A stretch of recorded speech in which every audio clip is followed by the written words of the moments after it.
నమస్కారం గురువుగారు. ఓం శ్రీ మహాగణాధిపతయే నమః. ప్రసాదాల విషయానికొస్తే, ఎలాంటి ప్రసాదాలని పంచకూడదు? ఎలాంటి ప్రసాదాలని పంచాలి? అసలు ప్రసాదం అనేది మనమే ఆరగిస్తేనే మంచిదంటారా? లేదా అందరికీ పంచడం మంచిదంటారా? చెప్పండి. ఇందులో చాలా విధానాలున్నాయమ్మ, ఒకటి కాదు. హ్మ్. ప్రసాదము అనంటేనే ఒకటి భగవంతుడి యొక్క అనుగ్రహం. హ్మ్. భగవంతుడి అనుగ్రహం మనకు ఏ రకంగా వస్తుంది? ప్రసాద రూపంలోనే వస్తుంది. హ్మ్. అందుకనే మనకు తీర్థ ప్రసాదాలు ఇస్తే దాదాపుగా కొంచెం కొంచెమే ఇస్తారు. హ్మ్. హ్మ్. మనం గ్లాసులు గ్లాసులు తాగేస్తుంటాం ఒక్కొక్కసారి. హ్మ్. కానీ దేవాలయానికి వెళ్ళినప్పుడు ఇలా పెట్టినప్పుడు అందులో ఎంతవరకు పడుతుందో అంత మాత్రమే ఇస్తూ ఉంటారు. హ్మ్. దీనికి కొన్ని కొన్ని కారణాలు ఉన్నాయి. ఎందుకు తీర్థ ప్రసాదాలు కొంచెమే తీసుకోవాలనేటువంటిది అది చెప్తాను. అయితే హ్మ్. మనం ఒక ఆలయంలో ఆరాధన అర్చన చేయించాం. హ్మ్. చేయించినప్పుడు ఒక కిలోను 2 కిలోలు పులిహోర ప్రసాదం మీద చేయించాం. హ్మ్. దాన్ని మనం 10 మందికి పంచవచ్చు. లేదంటే హ్మ్. గుళ్ళో ఉండేటువంటి అర్చక స్వామివారు 10 మందికి పంచవచ్చు. హ్మ్. అలా కాకుండా మన చేతికి ఇలా హ్మ్. గుళ్ళోకి వెళ్ళినప్పుడు మన చేతికి ఇచ్చిన ప్రసాదాన్ని మనం పంచకూడదండి. ఓకే.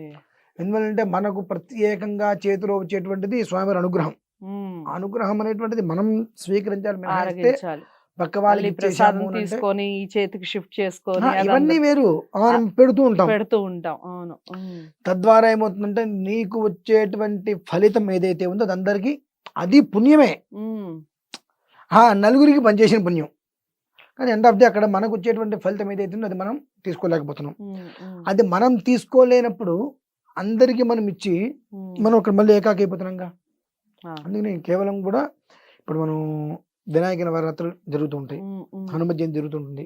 అవును. ప్రయాణాలు చేస్తున్నప్పుడు కూడా మధ్య మధ్యలో కారులాపి కూడా ప్రసాదం తీసుకోండి పెడుతూ ఉంటారు. మనం కొన్ని కొన్ని పరిస్థితుల్లో ఇది తీసుకోవడం ఏంటి అని కూడా అనుకుంటా. అనుకుంటూ ఉంటాం. వాళ్ళు పెట్టిందంటే ఎట్లా గెలిపారో ఏంటో ఇవన్నీ మనకెందుకు అని ఒకటైతే నేను తీసుకోవడం ఏంటని ఒక రకంగా.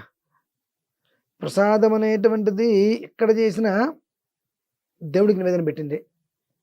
అంటే నాకు ఇక్కడ అర్థం కాని విషయం ఏంటంటే ఒక రోడ్డు మీద చిన్న గుడి ఒకటి ఉంది. వాళ్ళు ప్రసాదం పెడుతుంటే వెత్ అని వెళ్ళిపోతాం. పెద్ద గుడికి వెళ్తాం. రూ. 10, రూ.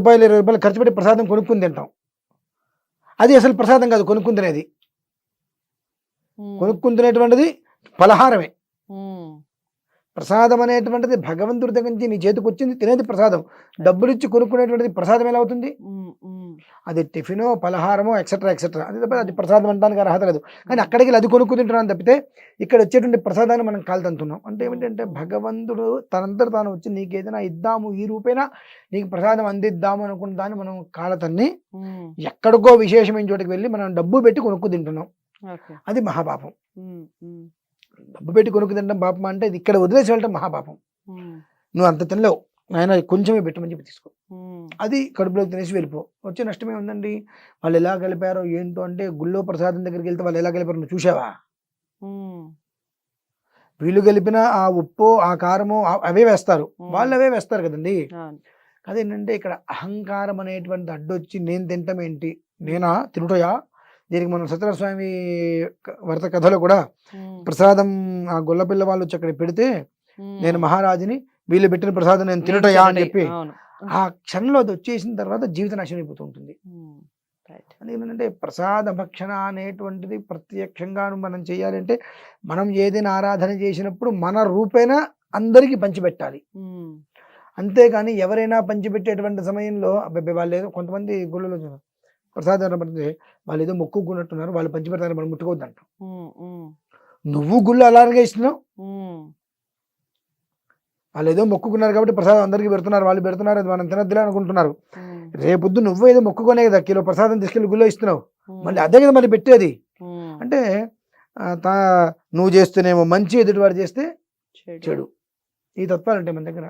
కాబట్టి అలా మన చేతికి వచ్చే ప్రసాదాన్ని ఎవరికి మనం విభజించకుండా తినడం మంచిది.